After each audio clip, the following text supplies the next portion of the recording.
आज विक्रम विश्वविद्यालय और पत्रकारिता अध्ययन चालक के तत्वावधान में विक्रम विश्वविद्यालय के सभागार में नारद जयंती के अवसर पर एक कार्यशाला का आयोजन किया जा रहा है। इस कार्यशाला में पत्रकारिता के विद्यार्थियों को न केवल पत्रकारिता के संबंध में गुण दिए जाएंगे, वहीं प्रसिद्ध पत्रकार और उज्जैन के निवासी ईश्वर शर्मा द्वारा भी विद्यार्थी को संबोधित किया जाएगा। वे बताएंगे कि महर्षि नारद पत्रकारिता या पत्रकार जगत के गुरु रहे हैं, आदि गुरु रहे हैं। आज स्वतंत्र समय द्वारा इस कार्यक्रम को विशेष रूप से कवरेज किया जा रहा है। मैं उज्जैन से कैमरामैन विमल के साथ अक्षय। बुधवार को देवर्षि नारद की जयंती पर उज्जैन में आयोजन किया गया। मुख्य वक्ता ने जहां महर्षि नारद को पत्रकारों का आदि पुरुष बताया, तो वहीं पत्रकारिता के विद्यार्थियों को महर्षि नारद के पद चिन्हों पर चलने का आह्वान भी किया। विक्रम विश्वविद्यालय के सभागार में विश्व संवाद केंद्र मालवा और विक्रम विश्वविद्यालय के पत्रकारिता एवं जनसंपर्क विभाग के तत्वावधान में आयोजन किया गया।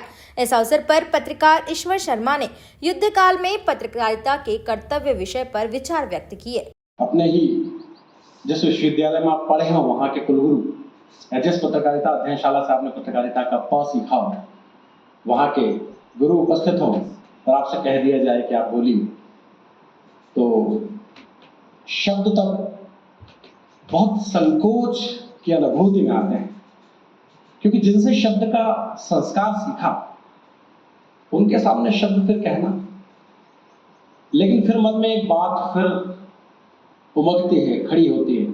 मन फिर उदात्त होकर तैयार हो जाता है इस बात के लिए कि जिन्होंने सीखा, अर्जुन यदि द्रोण के सामने, आचार्य द्रोण के सामने अगर अर्जुन अपने बाण को, अपने धनुष को सन्नद्ध करे और सही निशाना साध ले, तो गुरु द्रोण से ज्यादा खुशी किसे होगी। मुख्य वक्ता ईश्वर शर्मा ने संबोधित करते हुए कहा कि हमने बीते 22 अप्रैल से लेकर अभी तक भारत पाकिस्तान के बीच उपजे तनाव की स्थिति को देखा है और हर अखबार या टीवी चैनल ने अपने हिसाब से मौजूदा स्थितियों को रेखांकित किया। हालांकि टीआरपी के चक्कर में वे सब भी दृश्य दिखा गए जिन्हें कहीं न कहीं किसी न किसी रूप में देश की सुरक्षा का प्रश्न खड़ा हो सकता था। बावजूद इसके यह माना जा सकता है कि जो अपेक्षाएं तत्संबंधी खबरों की जनता को थी, उन पर मीडिया ने खरा उतरने का प्रयास किया। मुख्य वक्ता ने यह भी कहा कि सामान्य दिनों में पत्रकारिता करना सामान्य कार्य होता है, लेकिन युद्ध काल के समय पत्रकारिता करने का अर्थ ही बदल जाता है।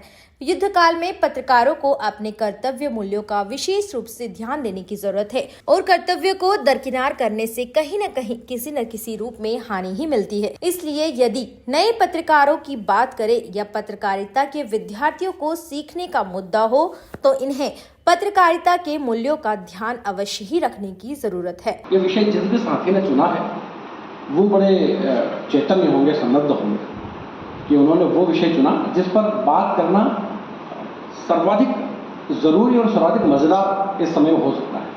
लेकिन मुझे ऐसा लगता है कि इस शब्द पर बात करना सबसे बड़ी यातना भी है, क्योंकि अभी बीते 10-12 दिनों में हम लोगों ने जिस पत्रकारिता को देखा है, बल्कि देखा कहना तो शायद छोटी बात होगी, जिस पत्रकारिता को भोगा टीवी चैनल पर 24 घंटे, और जिस तरह से हम उकताए हैं और जिस तरह से हमने चैनल बदले हैं, लेकिन दूसरे चैनल पर भी फिर वही सब पाया।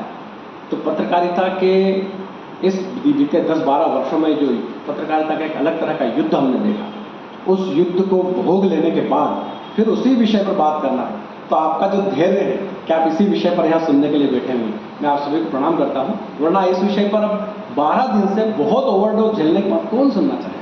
कार्यक्रम की अध्यक्षता विश्वविद्यालय के कुलपति प्रोफेसर अर्पण भारद्वाज ने की, जबकि पत्रकारिता विभाग के समन्वयक डॉक्टर सुशील शर्मा विशेष रूप से मौजूद रहे। निश्चित ही पत्रकारिता का क्षेत्र विस्तारपूर्ण है और विद्यार्थियों को कहीं न कहीं सीखने की आवश्यकता है। आज हमने देखा कि प्रसिद्ध पत्रकार ईश्वर शर्मा जी ने पत्रकारिता को लेकर विभिन्न मुद्दों पर चर्चा की और इसका फ़ायदा विद्यार्थी को जरूर मिलेगा। उज्जैन से कैमरामैन विमल के साथ अक्षय। प्योर श्योर दूध और घी, माँ के प्यार सा, मिलावट से दूर, भरोसे से भरपूर, प्योर भी श्योर भी।